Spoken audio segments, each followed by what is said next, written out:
दारू पिऊन आलेला तिचा नवरा गजानन पुन्हा तिच्यावर ओरडत होता. तुझ्यामुळे माझं आयुष्य खराब झालं. तो रागाने भिंतीवर हात आपटत म्हणाला. घरात चूलही पेटली नव्हती. कोपऱ्यात तिचा 7 वर्षाचा मुलगा रोहन उपाशी पोटी झोपला होता. त्याच्या चेहऱ्याकडे पाहून सुनंदाचं काळीज तुटत होतं. ती दिवसभर लोकांच्या घरात भांडी घासायची, कपडे धुवायची, पण तरीही घरात सुख नव्हतं. रोजचं भांडण, रोजचं दुःख आणि रोजचं अपमान. त्या दिवशी तर मर्यादाच झाली होती. ज्या घरात ती कामाला जायची तिथल्या मालकीनबाईंनी तिला कामावरून काढून टाकलं होतं. तू रोज उशिरा येतेस, आम्हाला दुसरी बाई मिळाली, त्यांनी सरळ सांगितलं. सुनंदाच्या पायाखालची जमीनच सरकली, कारण तेच एक काम तिच्या घराचा आधार होतं. रात्र झाली तसं गजानन दारू पिऊन घरी आला. घरात जेवण नाही हे पाहून तो अजूनच चिडला. आज पुन्हा काही बनवलं नाहीस, तो ओरडला. सुनंदा रडत म्हणाली, काम गेलं, पैसे नाहीत. हे ऐकताच त्याने ताट भिंतीवर फेकलं. रोहन घाबरून जागा झाला.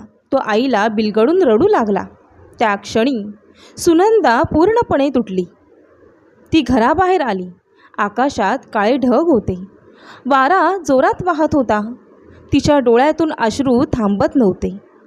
ती हात जोडून आकाशाकडे पाहत म्हणाली, स्वामी, जर खरंच तुम्ही असाल तर मला एक मार्ग दाखवा. मी आता थकली आहे. इतक्यात दारावर जोरात टकटक झाली. टक टक टक. सुनंदा घाबरली. इतक्या रात्री कोण आलं असेल? तिने हळूच दार उघडलं. दारात एक म्हातारा साधू उभा होता. अंगावर भगवी वस्त्र, हातात कमंडळू आणि डोळ्यात विचित्र शांतता. तो हलकासा हसला आणि म्हणाला, आई, थोडं पाणी मिळेल का? सुनंदा काही क्षण त्याच्याकडे पाहतच राहिली. घरात पिण्यासाठी सुद्धा नीट पाणी नव्हतं, पण तरी तिने लगेच मातीच्या घागरीतलं उरलेलं पाणी त्यांना दिलं. साधू पाणी प्यायलं आणि घरात नजर फिरवली. त्यांची नजर रोहनवर गेली.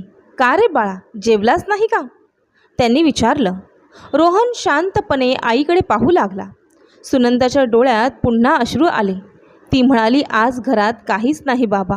हे ऐकताच साधू शांत बसले. काही वेळांनी त्यांनी त्यांच्या झोळीतून 2 कोरड्या भाकऱ्या काढल्या. हे घ्या, ते म्हणाले. सुनंदा थरथरली. बाबा, तुम्ही काय खाणार मग? साधू हसले. आमचं पोट भक्तांच्या आनंदाने भरतं. रोहनने ती भाकरी खायला सुरुवात केली.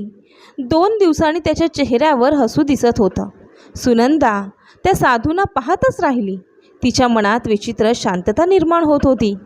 रात्र खूप झाली होती. ती म्हणाली, बाबा, बाहेर खूप पाऊस आहे, आज येथेच थांबा. साधूंनी शांतपणे मान हलवली. त्या रात्री सुनंदाला खूप दिवसांनी शांत झोप लागली. सकाळी ती उठली आणि अचानक थांबली. घरात ते साधू नव्हते.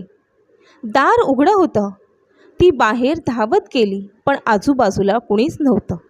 तेवढ्यात तिची नजर घराच्या कोपऱ्याकडे गेली. तेथे एक छोटीशी कापडी पिशवी ठेवली होती. सुनंदाने ती उघडली आणि तिचे हात पाय थरथर कापू लागले. त्या पिशवीत पैसे होते, खूप पैसे. तिच्या डोळ्यातून अश्रू वाहू लागले. गजाननसुद्धा थक्क झाला होता. त्या पैशांनी काही दिवसातच घराची परिस्थिती सुधारली. सुनंदाला पुन्हा काम मिळालं. गजाननही हळूहळू बदलू लागला. त्याने दारू कमी केली, काम करायला सुरुवात केली. पण सुनंदाच्या मनात एक प्रश्न होता. ते साधू कोण होते? काही दिवसांनी गावात बातमी पसरली की अक्कलकोटहून स्वामी समर्थांची पालखी येणार आहे. सुनंदा तेथे गेली. लोकांची खूप गर्दी होती. ती स्वामींच्या मूर्तीसमोर उभी राहिली आणि अचानक तिच्या अंगावर काटा आला. तिचे डोळे मोठे झाले, कारण त्या मूर्तीचा चेहरा त्याच रात्री तिच्या दारात उभा असलेल्या साधूसारखाच होता. सुनंदाच्या डोळ्यातून अश्रूंचा पूर आला. ती जोरात रडू लागली. स्वामी, त्या रात्री तुम्हीच माझ्या घरी आला होता आणि मी ओळखलंच नाही. त्या दिवसानंतर सुनंदाचं आयुष्य पूर्ण बदललं. दुःख संपलं असं नाही, पण तिच्या मनातली भीती संपली. ती रोज स्वामींच्या फोटोसमोर दिवा लावायची आणि एकच गोष्ट म्हणायची, भिवू नकोस, स्वामी समर्थ आपल्या पाठीशी आहेत. हळूहळू गजानन पूर्ण बदलला. तो दारू सोडून काम करू लागला. घरात शांतता आली. रोहन शाळेत जाऊ लागला आणि एकेकाळी जेथे रोज रडणं होतं तेथे आता रोज स्वामींचं नाव घेतलं जायचं. मित्रांनो, स्वामी समर्थांवर विश्वास ठेवणारा भक्त कधीच एकटा राहत नाही. कधी कधी आयुष्यात अंधार खूप वाढतो, पण त्याच अंधारातून स्वामी आपल्या जीवनात प्रकाश घेऊन येतात. जर तुमचाही स्वामी समर्थांवर विश्वास असेल तर कमेंटमध्ये भक्तिभावाने लिहा, श्री स्वामी समर्थ, जय जय स्वामी समर्थ.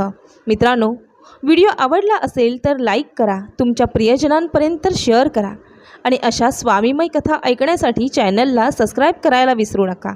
धन्यवाद. पुन्हा भेटूया नवीन कथेसोबत. तोपर्यंत स्वतःची काळजी घ्या आणि नाम जपत रहा.